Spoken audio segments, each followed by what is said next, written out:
everyone, welcome back to the Makisode YouTube channel. How are you today? It's a beautiful weather out, and I trust that it is the same or even better where you are. All right, so today is another beautiful day. We're bringing to you how we made one of our own bespoke pieces. This is I don't know how to describe this sweater, but I worked this sweater. I was excited at every stitch, at every row. I was excited at every blend of color. I was excited, looking forward to what the outcome would be. And look at this beautiful merge of colors right here. All right, so before I tell you how I went on about this particular sweater, because it's a sweater as well, yeah, are you new to our channel? Do go subscribe. On a weekly basis we bring you brand new videos, inspiring you on all of the possibilities of crochet. We also walk you through how we made one of our own bespoke pieces. We demystify what one celebrity or another wore. We talk patterns, we modify patterns, we create our own patterns. We walk you through how to do all that, essentially all of the tips and tricks you need to make your crochet life easy. We do that right here, so do well to subscribe. Now we have our galleries up on Instagram for wedding day apparel. We have those Makisode weddings, and then for our everyday corporates, casuals, accessories, decor, we have those at Makisode models on Instagram. Do well to follow, do well to like, do well to leave a nice comment, and do well to share our content. Would really love that.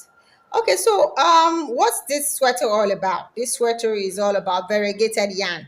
This sweater is all about a mix of colors. This sweater is all about a splash of the rainbow. Essentially, that's what this sweater is all about. It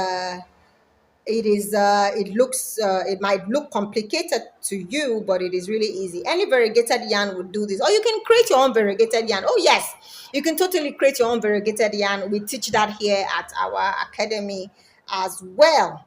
Okay, so what did we do? We started from the base. So the measurement required is expected to go around the individual's hip. Yeah, if the hip is the widest part of the area. However, if you're making this for a male, his chest region might be the widest part of his body. So take note of that.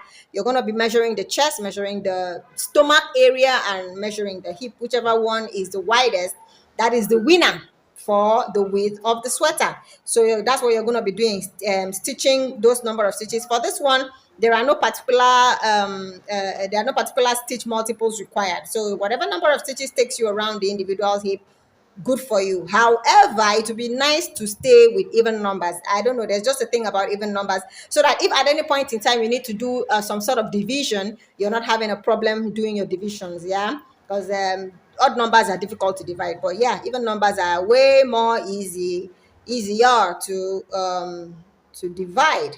Okay, and so yeah, we started. You could walk up this particular cardigan, or you could walk down. So let me come back to this. We actually walked down. Yes, I didn't remember that part. So yes, we walked down this particular sweater. So I'm going to be talking us through the walkings. So yeah, this is supposed to sit on the shoulder. So if the individual has a shoulder of a width of say about 15, you're going to have to walk this part right here to be about 14. And the reason is because you don't want it falling off easily if you are working with a yarn that stretches. So you would want to walk an inch lower, and so yeah, you'd walk with 1 inch less depending on the width of the individual shoulder. Note that part. And then you're going to be expected to walk your increases. You're going to walk increases, right, to the width of both shoulder, okay, what was that thing called? The armhole depth and the width of the sweater. So that mathematics is going to be this the armhole length, the armhole depth length, and the widest part of the body. So if the widest part of the body was supposed to collect 40 inches, for example, so you're going to have to walk 40 inches. And then if the armhole depth is about 8, you're going to have to walk 40 inches plus 8, which comes to about 56 inches all around. 56 inches all around. 56 inches all around. Note that. Okay, so again, let me walk that again. Now, this is the place where it divides. So let me hold that for you so that you can see that.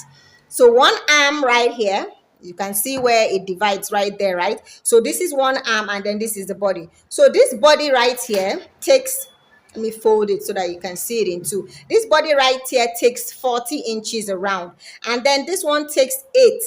Oh, 8 plus 8, 16, and then another 8 plus 8, 16. So 16 plus 16 is 32. 32 plus 40, that comes to 72. So you're going to have to walk this width all the way to 72, ensuring that you do not exceed a 8 to 9 armhole depth right here from the shoulder right here to where that armpit falls. So all of these things you're going to have to take into consideration. So if you had walked your swatch and realize that, see that this is about 10, yeah? So if you had walked your swatch and realized that it takes you about 10 rows to get to where you're headed, you know that you're going to have to walk those increases such that by the 10th row, you have accomplished your 72 stitches. So yeah, do the swatch, do the math, and then get comfortable with your increases, because at this point also with the increases you're going to have to determine how many stitches you will insert in a row. So sometimes you're required to insert up to 12 stitches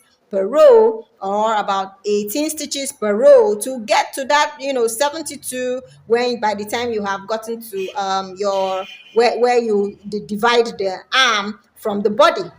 All right, so that's the trick for this particular cardigan if you're working from the top. So now we used a round yoke for the top. If you had used a square neck yoke, yeah, the same thing would have applied. You would have to increase all the way until you have that 72 inches to work with. So you're 16 for each arm, and then the remaining 40 for the body. At that point, you divide all of that yoke and then start walking. You walk the body first all the way for as long as you had intended using your measurement, and then you walk the sleeves next from that armhole point for as long as you intended. That's it.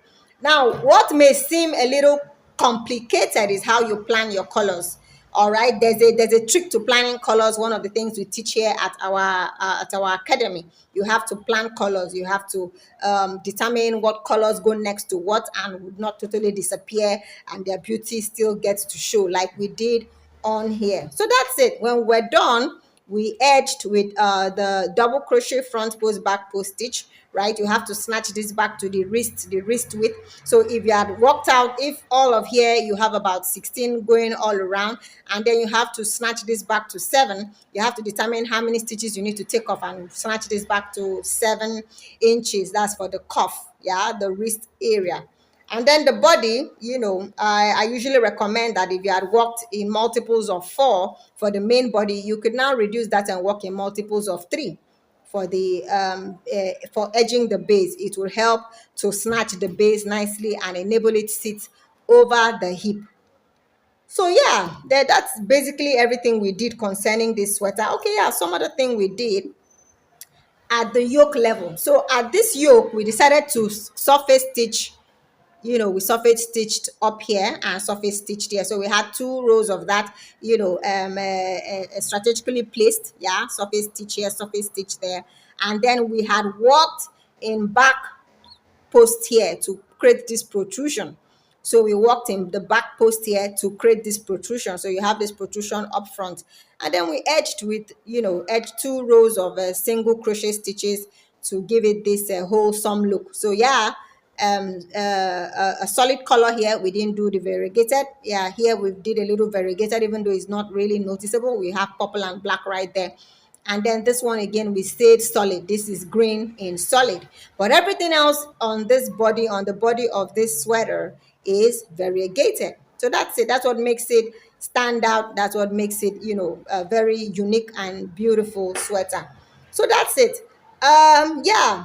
Do you love the sweater, but you do not have the time to make it, or you do not have the skill level to make it? Do ask us in the comments, and we will make it for you for a token. Okay, but on the other hand, you can walk, you're a crocheter, you have attained your intermediate or advanced level of crochet, and all you want is a pattern. Also let us know in the comments, and we would write you a pattern for a token. That's it. But if you're a beginner, you may have to join our beginners classes for a token. All right, this tutorial right here may not be for you because there are terms and other advanced and expert level things you need to know, like a combination of colors and all that, to be able to work something as seamless as this. Also, let us know. We'll organize something for you for a token. So yeah, thank you so much for watching. Remember to subscribe to our YouTube channel, and bye for